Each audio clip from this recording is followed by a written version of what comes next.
नमस्कार दोस्तों। आज अपनी क्राइम स्टोरी में आप लोगों को मुंबई की एक घटना के बारे में सुनाते हैं, जिसमें एक दोस्त ने अपने ही दोस्त को 500 टुकड़ों में काट डाला। मुंबई के विरार में स्थित ग्लोबल सिटी, यहीं पर पैराडाइज सोसाइटी के फ्लैट बने हुए हैं, जिनमें सैकड़ों लोग रहते हैं। 20 जनवरी 2019 की घटना है ये। इस सोसाइटी में रहने वाले लोग जब नीचे आ रहे थे, तभी उन्हें तेज बदबू आती है महसूस हुई। वैसे तो यह बदबू पिछले 2 दिनों से महसूस हो रही, लेकिन उस दिन बदबू असहनीय थी। कई दिन से बदबू की वजह से लोग नाक बंद कर चले जाते थे। उन्हें यह पता नहीं लग रहा था कि आखिर दुर्गंध आ कहाँ से रही है। सोसाइटी के गार्डों ने भी इधर उधर देखा, कहीं कोई बिल्ली या कुत्ता तो नहीं मर गया, पर ऐसा कुछ नहीं मिला।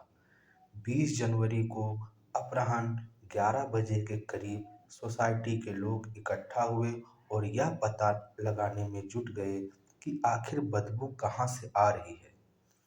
थोड़ी देर की कोशिश के बाद उन्हें पता चल गया कि बदबू और कहीं से नहीं, बल्कि सेप्टिक टैंक के चैम्बर से आ रही है।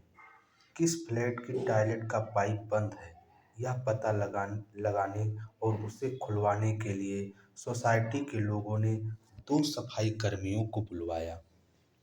सफाई कर्मचारियों ने चेक करने के बाद पता लगा लिया कि सोसाइटी की सी विंग के फ्लैटों का जो पाइप सेप्टिक टैंक में आ रहा था, वह बंद है।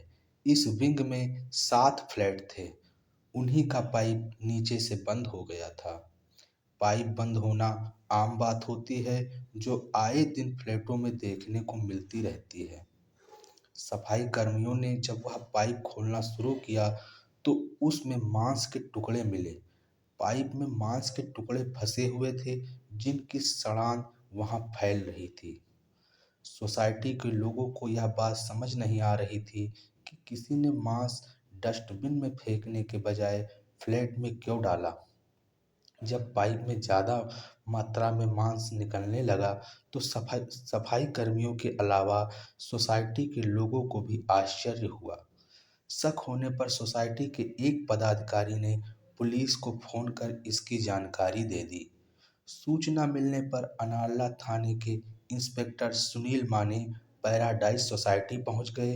पाइप में फंसा मांस देखकर उन्हें भी आश्चर्य हुआ। उसी दौरान उन्हें उस मांस में इंसान के हाथ की 3 उंगलियां दिखी। उंगलियां देखते ही उन्हें माजरा समझते देर नहीं लगी। वह मां समझ गए किसी ने कत्ल करके लाश के छोटे छोटे टुकड़े करके इस तरह ठिकाने लगाने की कोशिश की है कि जल्दी ही यह बात पूरी सोसाइटी में फैल गई, जिसके चलते आदमियों के अलावा तमाम महिलाएं भी वहां जुटने लगी। मामला सनसनीखेज था, इसलिए इंस्पेक्टर माने ने फोन द्वारा इसकी सूचना पालघर के एसपी गौरव सिंह और डीवाईएसपी जयंत बजबले के अलावा अपने थाने के सीनियर इंस्पेक्टर घनश्याम अढ़ाव को दे दी। पुलिस कंट्रोल रूम में यह सूचना प्रसारित होने के बाद क्राइम ब्रांच की टीम भी मौके पर पहुंच गई। पुलिस ने मांस के समस्त टुकड़े अपने कब्जे में ले लिए। पुलिस की समझ में यह बात नहीं आ रही थी कि जिसकी हत्या की गई है, वह इसी सोसाइटी का रहने वाला था या फिर कहीं बाहर का। जिस पाइप में मांस टुकड़े फंसे मिले थे, वह पाइप सी विंग के फ्लैटों का था। इससे यह बात साफ हो गई थी कि कत्ल इस विंग के ही किसी फ्लैट में किया गया है। सी विंग में 7 फ्लैट थे। पुलिस ने उन फ्लैटों को चारों ओर से घेर लिया, ताकि कोई भी वहां से पुलिस की मर्जी के बिना कहीं ना जा सके। फॉरेंसिक एक्सपर्ट की टीम बुला ली गई थी। अब रहस्य फ्लैट नंबर 602 का। वरिष्ठ पुलिस अधिकारियों ने मौजूदगी में पुलिस ने उन सभी फ्लैटों की तलाशी शुरू कर दी। तलाशी के लिए पुलिस फ्लैट नंबर 602 में पहुंची। वहां फ्लैट बाहर से बंद था। लोगों ने बताया कि वैसे तो इस फ्लैट का मालिक पूनम टपरिया हैं, लेकिन कुछ दिनों पहले उन्होंने यह फ्लैट किशन शर्मा उर्फ पिंटू नाम के आदमी को किराए पर दे दिया था। वही इसमें रहता है। किशन शर्मा उस समय वहां नहीं था, इसलिए सोसाइटी के लोगों की मौजूदगी में पुलिस ने फ्लैट का ताला तोड़ दिया।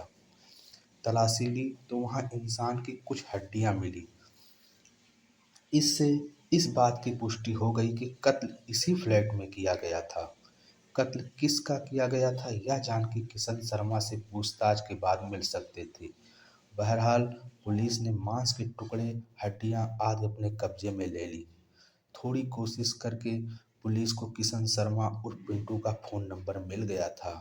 वह कहीं फरार न हो जाए, इसलिए पुलिस ने बड़े रेलवे स्टेशनों, बस अड्डे, हवाई अड्डे पर भी पुलिस की टीमें भेज दी। इसके अलावा सीनियर पुलिस इंस्पेक्टर घनश्याम अढ़ाव ने किशन शर्मा का मोबाइल नंबर लिया। इत्तेफाक से उसका नंबर मिल गया। उन्होंने अपनी पहचान छिपाते हुए किसी बहाने उसे एक जगह मिलने के लिए बुलाया। उसने उसने अपने आने के लिए हाँ कर दी तो वहाँ पुलिस टीम भेज दी गई। वह आया तो सादा लिबास में मौजूद पुलिस कर्मियों ने उसे दबोच लिया। 40 वर्षीय किशन शर्मा को हिरासत में लेकर पुलिस थाने लौट आई। एसपी गौरव सिंह की मौजूदगी में जब उससे उसके फ्लैट नंबर 602 में मिली मानव हड्डियां और मांस के बारे में पूछताछ की गई तो थोड़ी सी सख्ती के बाद उसने स्वीकार कर लिया कि उसने अपने 58 वर्षीय लंगोटिया यार गणेश बिट्टल को लटकर की हत्या कर दी। पुलिस ने मृतक के शरीर के अन्य हिस्सों के बारे में पूछा तो किशन ने बताया कि उसने गणेश की लाश के करीब 500 टुकड़े किए थे। कुछ टुकड़े टॉयलेट में फ्लश कर दिए और कुछ टुकड़े ट्रेन में सफर के दौरान फेंक दिए थे। किशन के अनुसार उसने सिर तथा हड्डियां भावंदर की खाड़ी में फेंकी थी। गणेश बिट्टल किशन शर्मा का घनिष्ठ दोस्त था, तो आखिर ऐसा क्या हुआ कि दोनों के बीच दुश्मनी हो गई। दुश्मनी भी ऐसी कि किशन शर्मा ने उसकी हत्या कर लाश का कीमा बना डाला। इस बारे में पुलिस ने किशन शर्मा से पूछताछ की तो इस हत्याकांड की दिल दहला देने वाली कहानी सामने आई। किशन शर्मा मुंबई के संताक्रूज इलाके की राजपूत चाल के कमरा नंबर 4/13 में अपनी पत्नी और 2 बच्चों के साथ रहता था। उसने मुंबई विश्वविद्यालय से मानव शरीर रचना एवं क्रिया विज्ञान में सर्टिफिकेट कोर्स किया था, लेकिन अपने कोर्स के मुताबिक उसकी कहीं नौकरी नहीं लगी तो वह शेयर मार्केट में काम करने लगा। करीब 8 महीने पहले उसकी मुलाकात ठाणे जिले के मीरा रोड की आविष्कार सोसाइटी में रहने वाले गणेश बिट्टल कोलाटकर से हुई, जो बाद में गहरी दोस्ती में तब्दील हो गई थी। गणेश की अपनी छोटी सी प्रिंटिंग प्रेस थी। एक दिन गणेश ने किशन शर्मा से कहा कि अगर वह प्रिंटिंग प्रेस में काम में 1 लाख रुपए लगा दे तो पार्टनरशिप में प्रिंटिंग प्रेस का धंधा किया जा सकता है। किशन इस बात पर राजी हो गया। उसने 1 लाख रुपये अपने दोस्त गणेश को दे दिए। इसके बाद दोनों दोस्त मिलकर धंधा करने लगे। किशन मार्केट का काम देखता था। कुछ दिन कुछ दिनों तक तो दोनों की साझेदारी ईमानदारी से चलती रही, पर जल्द ही गणेश के मन में लालच आ गया। वह हिसाब में हेरा फेरी करने लगा। किशन को इस बात का आभास हुआ तो उसने साझेदारी से काम करने से मना करते हुए गणेश से अपने 1 लाख रुपए वापस मांगे। काफी कहने के बाद गणेश ने उसके 40,000 रुपये तो वापस दे दिए, लेकिन 60,000 रुपये वह लौटाने का नाम नहीं ले रहा था। किशन जब भी बाकी के पैसे मांगता तो वह कोई ना कोई बहाना बना देता था। वह उसे लगातार टालता रहा। इसी दौरान किशन को सूचना मिली कि गणेश 56 साल की उम्र में शादी करने वाला है। इस बारे में किशन ने उससे बात की तो गणेश ने साफ कह दिया कि अभी उसके पास पैसे नहीं हैं। पहले तो वह शादी करेगा, इसके बाद पैसों की व्यवस्था हो जाएगी तो दे देगा। गणेश की यह बात किशन को बहुत बुरी लगी। वह समझ गया कि गणेश के पास पैसे तो हैं, लेकिन वह देना नहीं चाहता। लिहाजा उसने दोस्त को सबक सिखाने की ठान ली। उसने तय कर लिया कि गणेश को ठिकाने लगाएगा। योजना बनाने के बाद उसने विराट क्षेत्र की पैराडाइज सोसाइटी में फ्लैट नंबर 602 किराए पर ले लिया। वह फ्लैट पूनम टपरिया नाम की महिला का था। किशन कभी कभी अकेला ही उस फ्लैट में सोने के लिए चला आता था। योजना के अनुसार 16 जनवरी 2019 को किशन शर्मा अपने दोस्त गणेश विट्ठल को कोलटकर को लेकर पैराडाइज सोसाइटी के फ्लैट में गया। फ्लैट में घुसते ही किशन ने उससे अपने 60,000 रुपये मांगे। इसी बात पर दोनों के बीच झगड़ा हो गया। झगड़े के दौरान किशन ने अपने कमरे में रखा डंडा गणेश के सिर पर मारा। एक ही प्रहार में गणेश फर्श पर गिर गया। कुछ ही देर में उसकी मौत हो गई।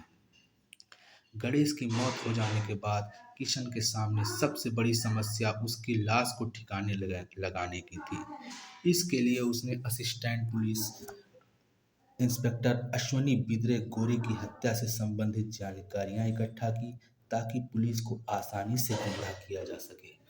उसने यूट्यूब पर भी डेड बॉडी को ठिकाने लगाने के वीडियो देखे। उनमें से उसे एक वीडियो पसंद आया, जिसमें लाश को छोटे छोटे टुकड़ों में काट कर उन्हें ठिकाने लगाने का तरीका बताया गया था।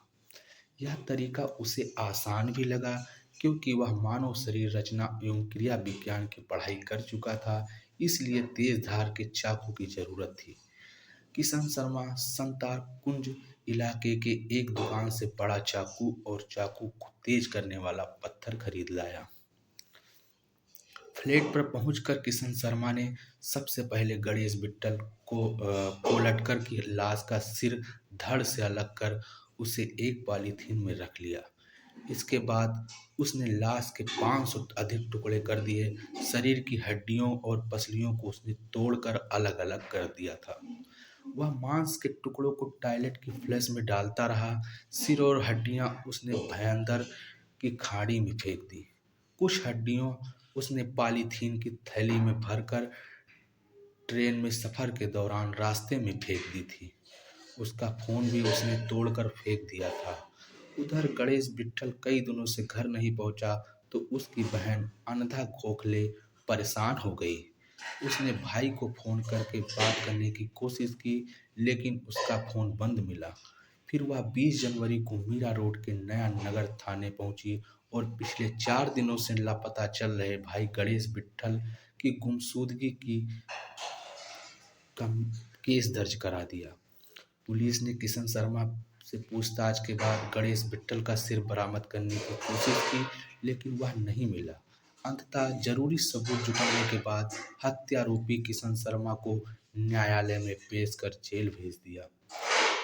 पुलिस मामले की तफ्तीश कर रही है। आगे की जो भी कार्रवाई होती है हम आपको जरूर बताएंगे।